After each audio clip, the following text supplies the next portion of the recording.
The celebration was loud. Champagne glasses clinked. Cameras flashed.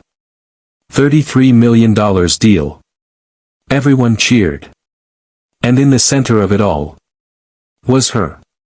Victoria Hale. Confident. Powerful. Untouchable. Daniel stood near the edge of the room. Watching. Not part of it. Not anymore. 3 years of marriage. Reduced to silence. She raised her glass. To success, she said proudly. The crowd echoed her. But then. Her eyes found him. And the smile faded. Why are you still here? She asked coldly. The room quieted slightly. Daniel didn't react. I thought we were celebrating, he said calmly. She laughed. Not kindly. We, she repeated. A pause. You had nothing to do with this. The words hit harder than they should have. But Daniel stayed still. I supported you, he said quietly. Victoria stepped closer. Support doesn't close $33 million deals, she said. The crowd watched. Whispers starting. This is my success, she continued. And I don't need dead weight. Silence. Then. The words that changed everything. Pack your things, she said. Daniel blinked once. You're serious? I've never been more serious, she replied. A pause. You're out. Just like that. No argument. No discussion. 3 years. Ended in seconds. Daniel looked around the room. People avoided eye contact. No one spoke. Because power had already chosen a side. He nodded slowly. All right. No anger. No scene. Just one word. And then. He walked out. No one stopped him. No one cared. Or so it seemed. That night. Rain fell quietly. Daniel stood outside the house that was no longer his. A small bag in his hand. And nothing else. No car. No home. No wife. But one thing remained. Silence. 3 days passed. No calls. No messages. Nothing. Victoria didn't think about him. Too busy. Too successful. Until. She walked into the boardroom. Final contract signing. Lawyers present. Investors ready. Everything perfect. Let's begin, she said confidently. The lead lawyer slid the contract toward her. Please review the final version. Victoria nodded. She opened the file. Page 1. Standard terms. Page 2. Details. Page 3. She paused. Her eyes narrowed. Something felt off. She flipped again. Page 4. Page 5.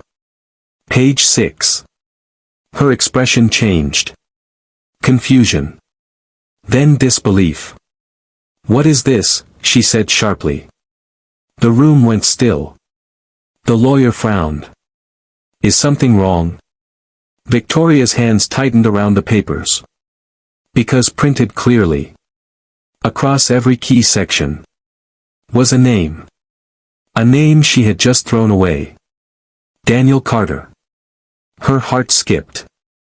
No, she whispered. She flipped faster.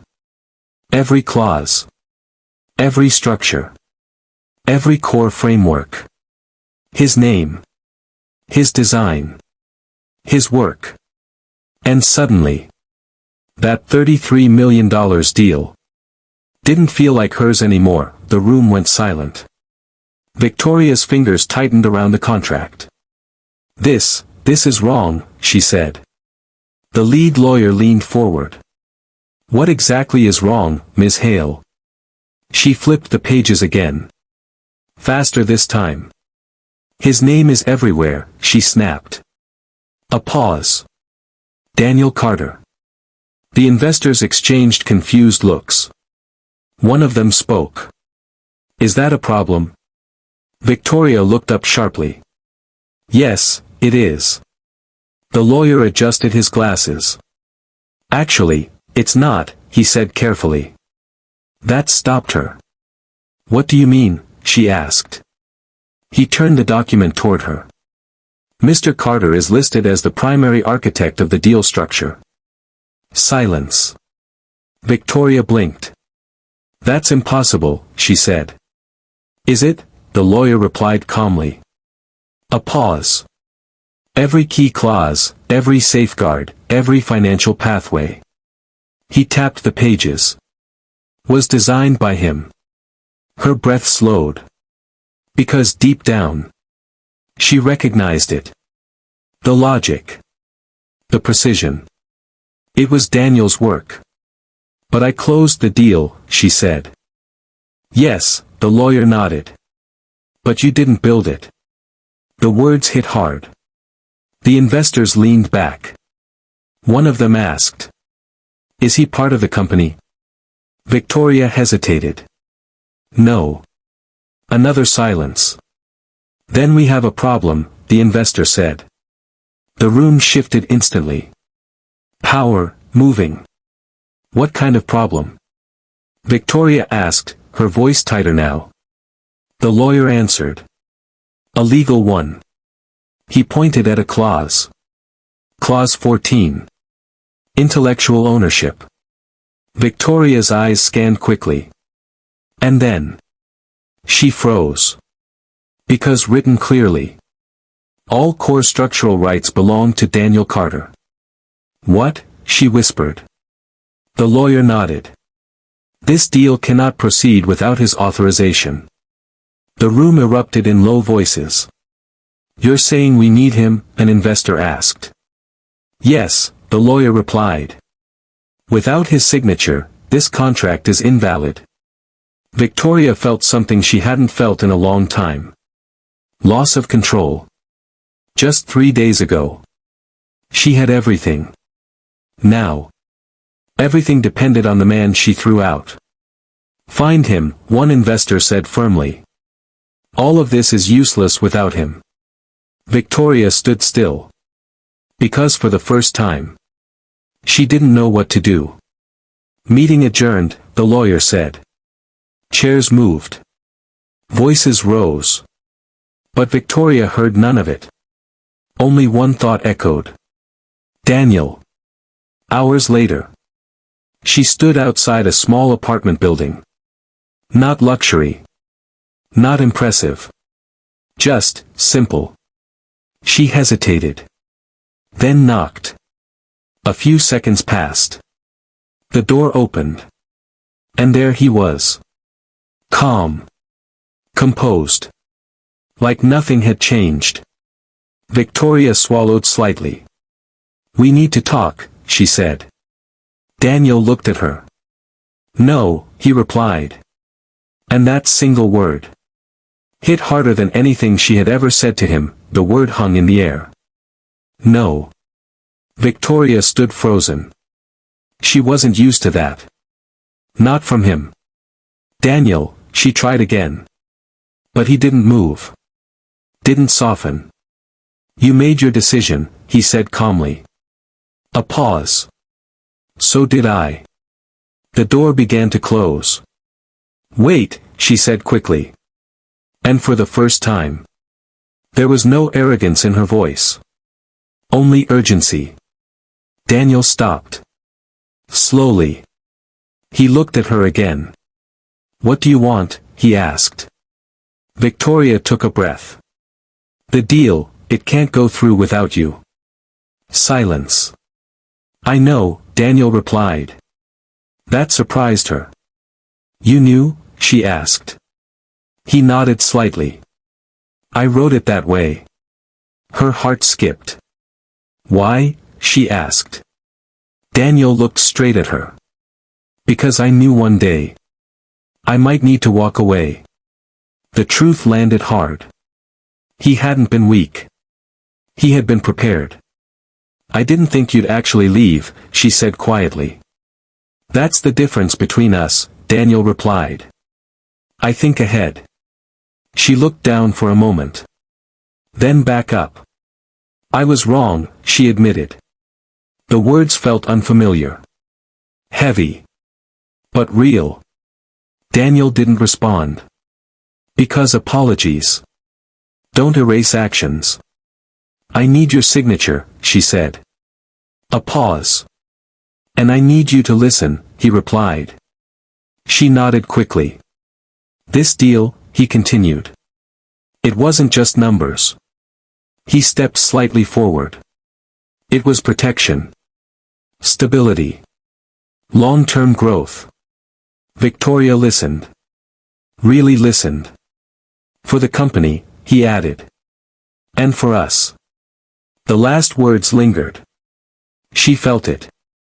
Everything she had thrown away. "I thought success meant doing it alone," she said.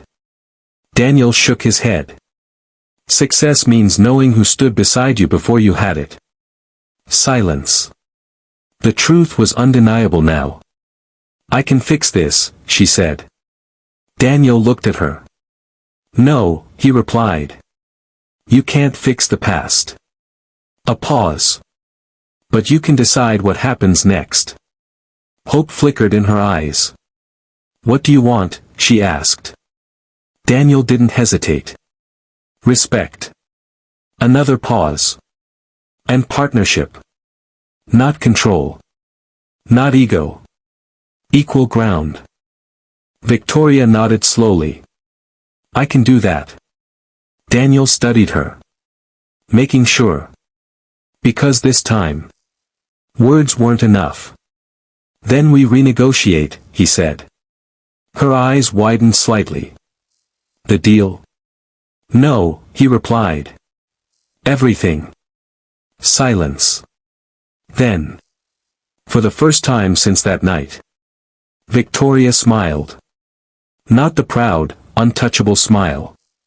A real one. "Okay," she said. Days later. The boardroom was full again. Same investors. Same deal. But different energy. This time. Two names sat at the table. Victoria Hale. And Daniel Carter. Equal partners. The contract was signed. Not just with ink.